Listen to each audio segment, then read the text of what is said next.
বিশ্বব্যাপী চলছে অর্থনৈতিক সংকট।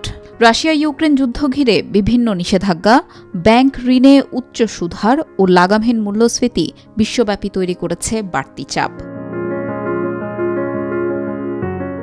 এর মধ্যে যুক্তরাষ্ট্রের কেন্দ্রীয় ব্যাংকের নীতি সুদহার বৃদ্ধির ফলে অবমূল্যায়ন করতে হচ্ছে অন্যান্য মুদ্রার।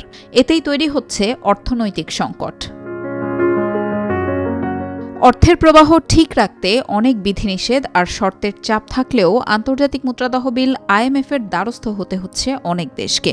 ঋণ অনুমোদনের ক্ষেত্রে অর্থনৈতিক স্থিতিশীলতা, সুশাসন নিশ্চিত, কর জিডিপির অনুপাত বৃদ্ধি, কৃষি, জ্বালানি ও গ্যাস বিদ্যুতে ভর্তুকি কমানো সহ ব্যয় সংকোচনের বিভিন্ন শর্ত জুড়ে দেয় সংস্থাটি।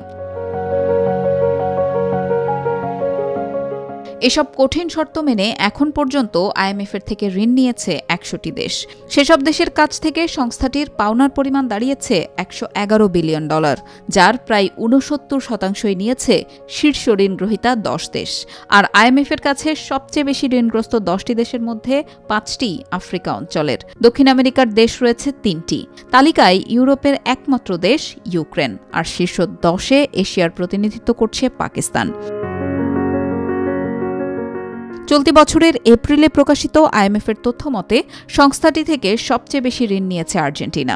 শীর্ষ 10-এ আরও আছে মিশর, Ukraine, Pakistan, Ecuador, Colombia, Angola, Kenya, Ghana ও আইভরি কোস্ট।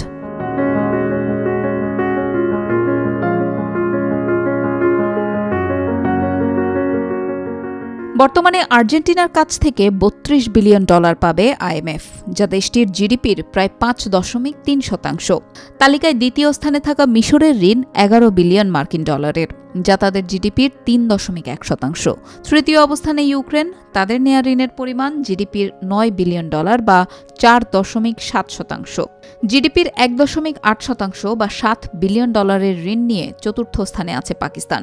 পঞ্চম স্থানে থাকা ইকুয়েডরের ঋণ $6 বিলিয়ন, যা তাদের জিডিপির 4.9%। কলম্বিয়ার ঋণ $3 বিলিয়ন, যা তাদের জিডিপির 0.8%। $3 বিলিয়ন বা জিডিপির 3.2% ঋণ রয়েছে অ্যাঙ্গোলার। কেনিয়ার ঋণ $3 বিলিয়ন, $2 বিলিয়ন করে ঋণ নিয়েছে ঘানা ও আইভরি কোস্ট।